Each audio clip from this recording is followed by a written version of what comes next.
والصلاة والسلام على خير خلقه سيدنا ومولانا محمد وآله وأصحابه أجمعين أما بعد.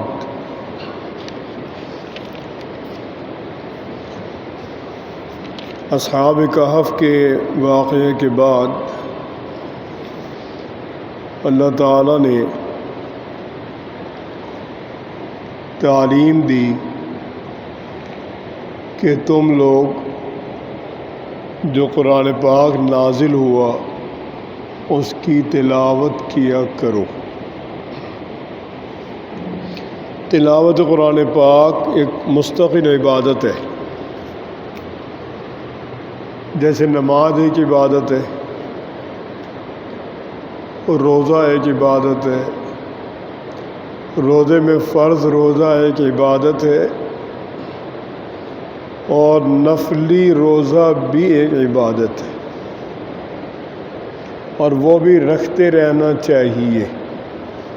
کم از کم یہ کہ مہینے میں 3 روزے آدمی رکھ لے، جو عربی مہینے کی 13، 14، 15 بنتی ہے.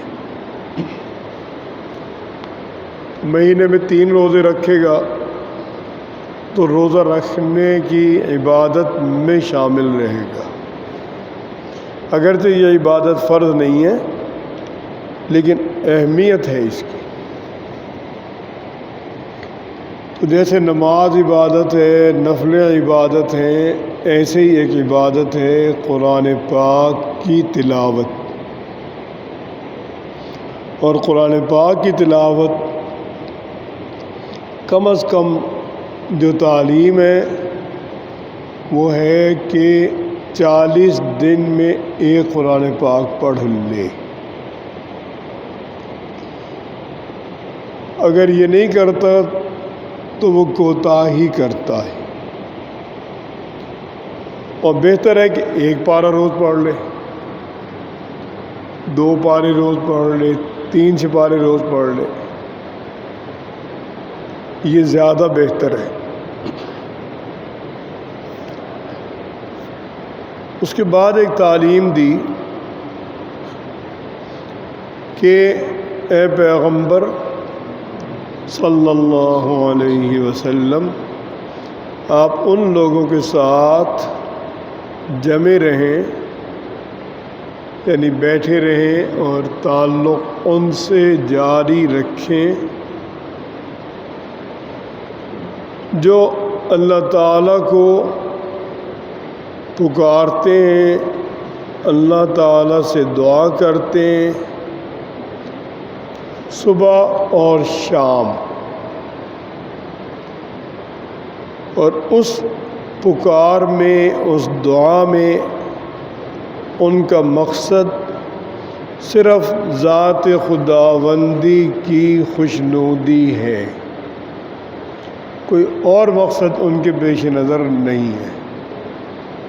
کوئی دکھاوا نہیں ہے، کوئی اپنی شخصیت سازی نہیں ہے، بلکہ اس کا مقصد صرف اور صرف یہ ہے کہ اللہ تعالیٰ کی خوشنودی حاصل ہو.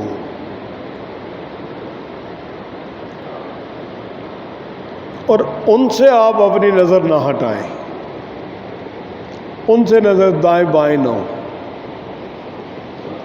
کیونکہ جو سرداران قریش تھے یا عرب کے اور قبائل کے سردار تھے، وہ کہتے تھے کہ جو آپ کے ساتھ یہ غریب غربا اور غلام بیٹھے ہیں، حضرت صہیب رومی، حضرت بلال حبشی، عمار بن یاسر،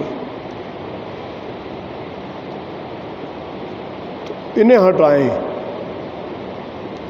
تاکہ ہم اس قابل ہوں کہ بیٹھیں. یعنی وہ جگہ جہاں یہ لوگ جو غریب ہیں بیٹھتے ہیں، کہتے ہیں ہم ان کے ساتھ کیسے بیٹھیں، ان کو الگ کریں، ہمیں الگ کریں، ان کو اٹھائیں، ہم یہاں بیٹھیں گے، ان کی مجلس الگ کر دیں، ہماری الگ کر دیں. تو اللہ تعالیٰ نے تعلیم دی کہ نہیں، ایسا نہیں کرنا. کیونکہ جو دین کی ترقی ہے وہ تقوی میں ہے، نیک عمل میں ہے، اور اعلیٰ ترین خوش اخلاقی میں ہے۔ جو آدمی بد اخلاق ہے وہ دیندار نہیں ہے، وہ اپنے آپ کو دھوکہ دے رہا ہے کہ میں دیندار ہوں۔ جس میں اخلاق نہیں اس میں دینداری نہیں ہے، اور جس میں مشتعل مزاجی ہے، غصے میں آ جاتا ہے ایک دم، وہ بھی دیندار نہیں، کیونکہ مشتعل مزاجی یہ بہت بڑی بد اخلاقی ہے۔ اور ایک تشریف لائے ہوئے تھے یہاں دوست، تو انہوں نے ایک بات کہی، وہ بہت اہم بات تھی۔ وہ ایسی تھی کہ آدمی لکھ کے لگا لے سامنے۔ انہوں نے کہا کہ جتنے لوگ جیلوں میں ہیں ان میں 95-98% وہ لوگ ہیں جو مشتعل ہو گئے تھے۔ بات کوئی خاص نہیں تھی، مشتعل ہو گئے، گولی مار دی، مشتعل ہو گئے، لڑائی میں کود پڑے، اپنا نقصان کر لیا، دوسرے کا کر لیا، گولی مار دی، کوئی آدمی مر گیا، 25 سال قید میں پڑے ہوئے۔ لیکن ہوا کیسے؟ اشتعال میں آ گئے۔ جب اشتعال میں آدمی آتا ہے تو حدیث پاک میں ہے کہ وہ شیطان ایک چنگاری اس کے دل پہ رکھ دیتا، اس کے لیے سب سے سنہرا موقع ہے، وہ اس سے نکلنے نہیں دیتا۔ اور حدیث پاک میں ہے کہ کیا آپ یہ نہیں دیکھتے کہ جب آدمی مشتعل ہوتا ہے تو اس کے گلے کی رگیں پھول جاتی ہیں، اس کی آنکھیں سرخ ہو جاتی ہیں؟ تو یہ سب شیطان کا اثر ہے۔ اس وقت وہ اس کے حالات سے فائدہ اٹھاتا ہے۔ تو یہاں تعلیم یہ دی کہ آپ ان لوگوں کے ساتھ رہیں جو اپنے پروردگار کو پکارتے ہیں صبح شام، اور اللہ تعالیٰ کی خوشنودی ان کے پیش نظر ہے کہ اللہ تعالیٰ مجھ سے خوش ہو جائیں۔ اس کا نقطۂ نظر یہ ہے، اسی میں وہ نیکی اختیار کرتا ہے، اسی میں وہ اخلاق اختیار کرتا ہے، اسی میں وہ ہر بد اخلاقی سے بچتا ہے۔ اور آپ ان سے نظر نہ ہٹائیے کہ آپ دنیاوی حیات کی رونق چاہیں۔ وہ کیا ہے اس وقت؟ وہ ہے کہ سرداران کو موقع دیں ان کو ہٹا کر، غربت کے عنوان پر اپنے دوستوں کو ہٹائیں۔ وہ کہتے ہیں کہ پھر ہم آ کے آپ کے ساتھ بیٹھیں گے، یا ہمارے لیے الگ وقت مقرر کریں، ہم اس مقررہ وقت میں آئیں گے، یا ان کے لیے الگ وقت مقرر کریں، ہم اس وقت میں نہیں آئیں گے۔ تو اللہ تعالیٰ نے اس کی ممانعت فرما دی اور فرمایا کہ ان کی اطاعت نہ کیجیے اے پیغمبر علیہ الصلاۃ والسلام، جن کے دل کو میں نے اپنی یاد سے غافل کر دیا۔ اور وہ کون ہے؟ واتبع ہواہ، وہ اپنی خواہشات کی پیروی میں لگ گیا۔ وہ آدمی جو انسان اپنی چاہت کی پیروی کرتا ہے یہ اسی وقت کرتا ہے جب اللہ سے غافل ہوتا ہے۔ اللہ تعالیٰ کی یاد سے غفلت انسان کو خواہشات نفس میں لگاتی ہے، اپنی چاہت، دل کی چاہت۔ وہ ایک آدمی کہتا ہے بس میرا دل چاہ رہا ہے، یہ دل کی چاہت جب اللہ تعالیٰ کی تعلیم کے خلاف ہے تو بہت بڑا گناہ، اس پہ چلنا یہ بھی بہت بڑا گناہ ہے۔ تو ان لوگوں کی آپ پیروی نہ کیجئے جن کے دل کو ہم نے غافل کر دیا اپنی یاد سے، اور وہ لوگ جس کے دل کو ہم نے اپنی یاد سے غافل کیا اس میں دو خصلتیں، واتبع ہواہ، اس نے اپنی چاہت کی پیروی کی اور اس کا معاملہ اعتدال میں نہیں ہے، وکان امرہ فرطا، اس کے معاملے حد سے متجاوز ہیں۔ اور ایسا ہی ہو جاتا ہے کہ جب آدمی اپنی چاہت پہ چلتا ہے تو اس کا معاملہ اعتدال میں نہیں رہتا۔ مثلا شادی بیاہ کے معاملات ہیں، اللہ تعالیٰ کی تعلیم ہے کہ اپنی حد میں رہو، دکھاوا نہ کرو، کوئی ایسی چیز نہ کرو جو آپ سے کم آدمی نہ کر سکے اور اس میں ایک حرص پیدا ہو۔ اب جب لوگ شادی میں لگتے ہیں تو وہ ایک نقطہ نظر بناتے ہیں کہ جو زیادہ سے زیادہ مہنگی چیز ہے وہ لو، ہونا یہ چاہیے کہ جو ضرورت کی چیز ہے وہ لیں، اور وہ بھی اس حد تک لیں کہ جس حد تک آپ کی جیب آپ کو اجازت دیتی ہے، نہ یہ کہ قرضے اٹھائیں اور حد سے تجاوز کریں، بہت اعلیٰ سے اعلیٰ چیزیں دنیا دیکھے اور رشک کرے کہ کیا بات ہے، کیسے جہیز دیا، اور اس کے بعد پھر یہ ہو کہ لوگوں کی دستک شروع ہو جائے دروازے پہ کہ بھائی پیسے کب واپس کرو گے۔ اس مشقت میں پڑنے کی ہماری شریعت نے اجازت نہیں دی۔ اور آپ یہ بتا دیجئے ان لوگوں کو جو کہتے ہیں کہ یہ غریب غربا کو ہٹائیں پھر ہم آئیں گے، کہ جو حق ہے، جو دین حق ہے وہ اللہ کی طرف سے، وہ قبول کرنا تمہاری ذمہ داری ہے۔ تمہیں پیش کر دیا، یہ اللہ کی طرف سے دین ہے جو پیش کیا۔ فمن شاء فلیؤمن ومن شاء فلیکفر، اب دین تمہیں پہنچ گیا، جو چاہے ایمان لائے، جو چاہے کفر میں رہے۔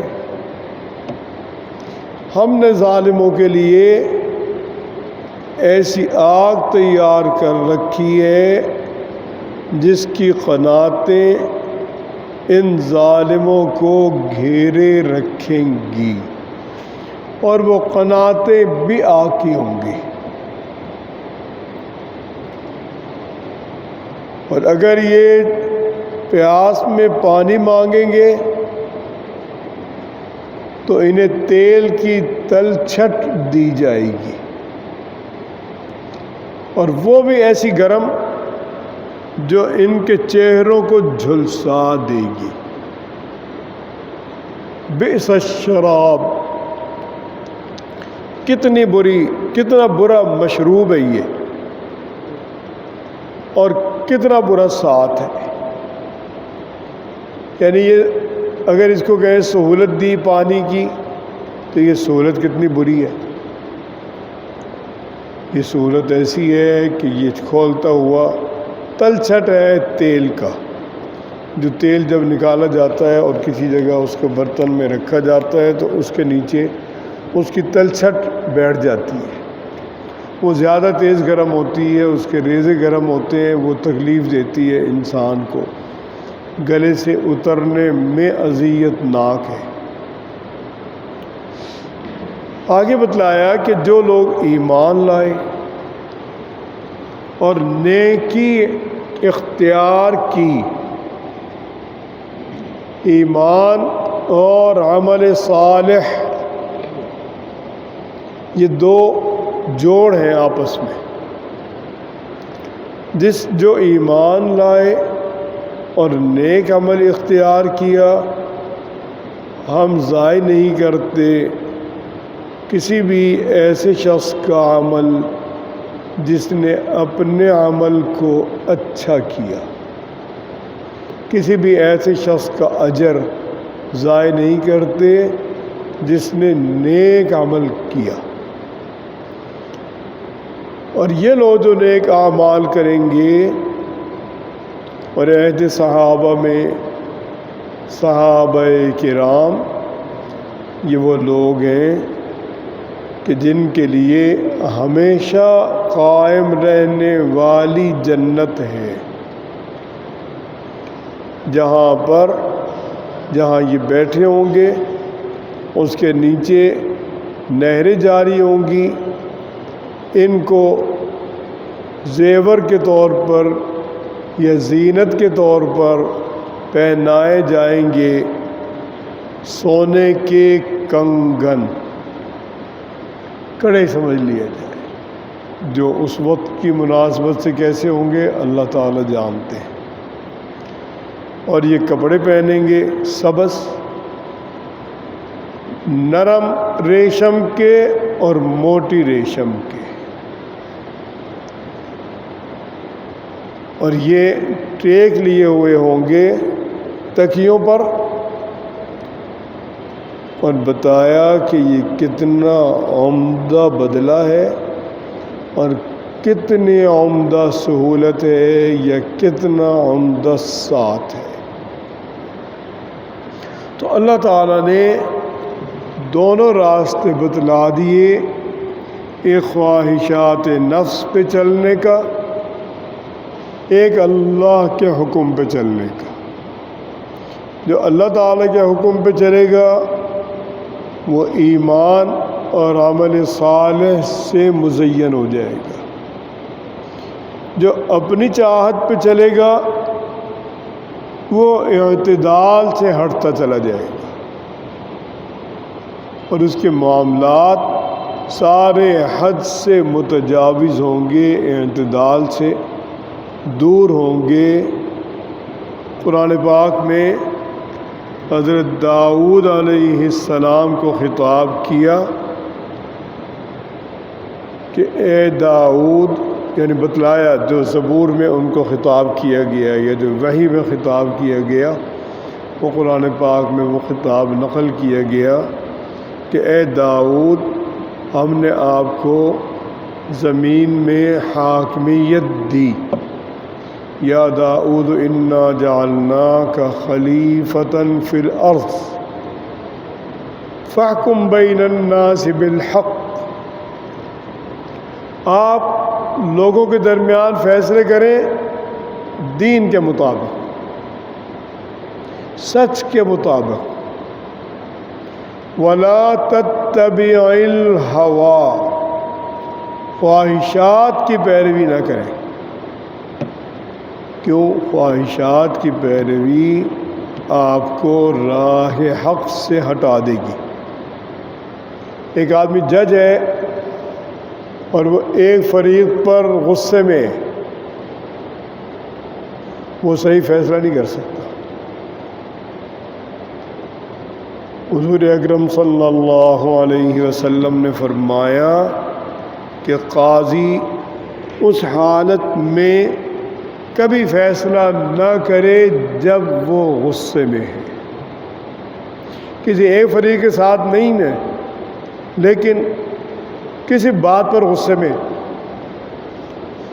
اس وقت وہ فیصلہ دینے کا اہل نہیں ہے۔ اور سیدنا عمر رضی اللہ عنہ نے حکم دیا تھا کہ قاضی کبھی بھی ایسی حالت میں فیصلے کے لیے نہ بیٹھے جب اسے کوئی کام درپیش ہے، کہیں جانا ہے، کہیں دوستوں کے ساتھ جانا ہے، کہیں دعوت ہے، کوئی اس کا ذاتی کام ہے، کہتے کام لے کے نہیں بیٹھنا، جو بیٹھے گا وہ بددیانت ہے، اس وقت اس کو کوئی کام نہیں ہونا چاہیے۔ کسی طرح سے اس کا ذہن کسی چیز میں مصروف نہیں ہونا چاہیے، اس کی طبیعت میں جلدی نہیں ہونی چاہیے۔ اگر اس کی طبیعت میں جلدی ہوگی، فیصلے میں گڑبڑ کرے گا، اور بتا دیا کہ یہ ایسی جگہ پر ہے کہ جہاں سے بس گرے گا تو جہنم ہے۔ اور جو موجودہ وقت کے جج ہیں یہ اسلامی جج نہیں ہیں، یہ مسلمان جج ہیں۔ ان میں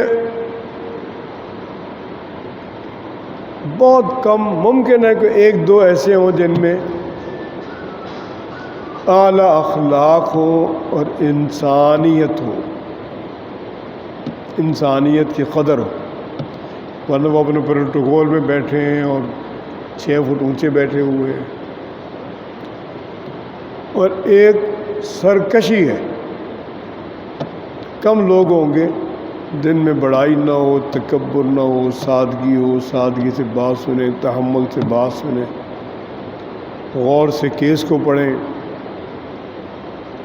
مشکل چیزیں ہیں اس کو سمجھیں، فریقوں کو بلا کے سمجھیں۔ یہ کوئی جد و جہد نہیں کرتا، تاریخ پہ تاریخیں، تاریخیں، تاریخ، 5 برس تاریخ۔ تو اللہ تعالیٰ نے تعلیم دی کہ اے پیغمبر فیصلہ حق کے مطابق کریں، اپنی چاہت کی پیروی نہ کریں، کیونکہ چاہت کی پیروی آپ کو راہ حق سے بھٹکا دے گی، اور جب آدمی راہ حق سے بھٹکے گا وہ اللہ کی گرفت میں چلا جائے گا۔ ایک موقع پر ولید بن عبد الملک جو بادشاہ تھا، عبد الملک ابن مروان کا بیٹا، اس کے 4 بیٹے بادشاہ ہوئے، 4 میں سب سے پہلا تھا ولید بن عبد الملک، ایک ظالم بادشاہ تھا۔ اس کو کسی نے بتایا کہ جو آدمی امیر المؤمنین ہو جائے گا اس سے آخرت میں کوئی پوچھ نہیں ہوگی، جو مرضی کرے بخشش ہو جائے گی۔ اس نے ایک عالم کو بلایا، اس وقت ان کا اسم گرامی مجھے یاد نہیں رہا اس دور میں، کیونکہ یہ پہلی صدی ہے، پہلی صدی ہجری ہے۔ بلایا اور کہا کہ مجھے یہ پتہ چلا ہے کہ جو آدمی بادشاہ بن گیا، امیر المومنین بن گیا، آخرت میں وہ ہر گرفت سے بچ گیا، وہ جو کرے وہ صحیح ہے۔ تو وہ آدمی بڑے سمجھدار تھے۔ اور ان کا امیر المومنین آپ یہ بتائیں کہ اگر ایک آدمی نبی ہے وہ اللہ کو زیادہ عزیز ہے یا غیر نبی زیادہ عزیز ہے؟ اس نے کہا کہ نبی زیادہ عزیز ہے۔ اب اس نے کہا 2 بادشاہوں کا تصور کریں، ایک بادشاہ نبی بھی ہے، بادشاہ بھی ہے، ایک بادشاہ نبی نہیں ہے اور بادشاہ ہے، اب اللہ کو کون زیادہ عزیز ہے؟ اس نے کہا کہ جو نبی بھی ہے بادشاہ بھی ہے۔ اس نے کہا کہ جو نبی ہے اور بادشاہ ہے اس کو اللہ نے یہ خطاب کیا، یا داؤد انا جعلناک خلیفۃ فی الارض، اے داؤد ہم نے آپ کو بادشاہ بنایا زمین میں، اپنی نیابت دی میں نے یعنی اللہ نے۔ فاحکم بین الناس بالحق، صحیح فیصلہ دیں، حق کا فیصلہ دیں، دین کے مطابق فیصلہ دیں۔ ولا تتبع الہویٰ، چاہت کی پیروی نہیں کرنی۔ فیضلک عن سبیل اللہ، یہ چاہت کی پیروی آپ کو راہ حق سے ہٹا دے گی، اور جو لوگ راہ حق سے ہٹتے ان کے لیے بڑا شدید عذاب ہے۔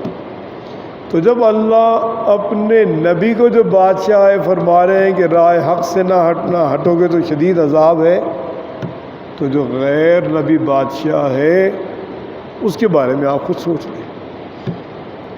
تو وہ کہنے لگے ٹھیک ہے، آپ نے جو بتایا یہ میرے ذہن میں تھا لیکن مجھے کسی نے مغالطے میں ڈال دیا۔ تو اللہ تعالیٰ نے ہمیں تعلیمات دی، اور ان تعلیمات پر چلنے کے لیے ضروری ہے کہ ہم میں علم دین ہو۔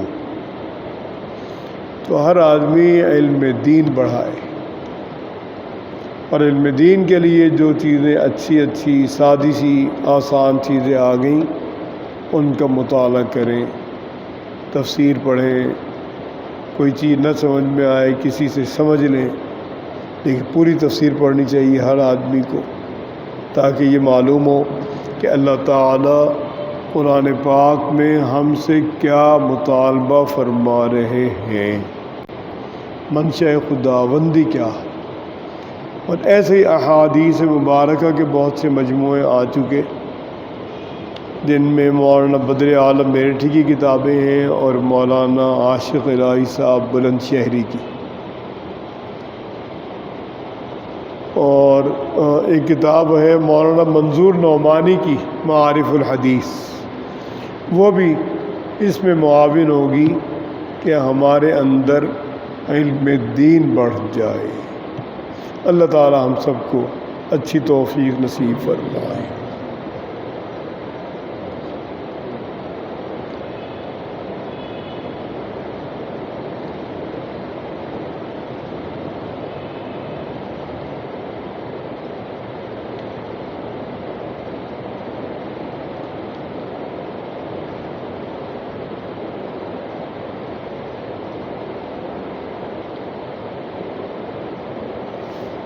وصلی اللہ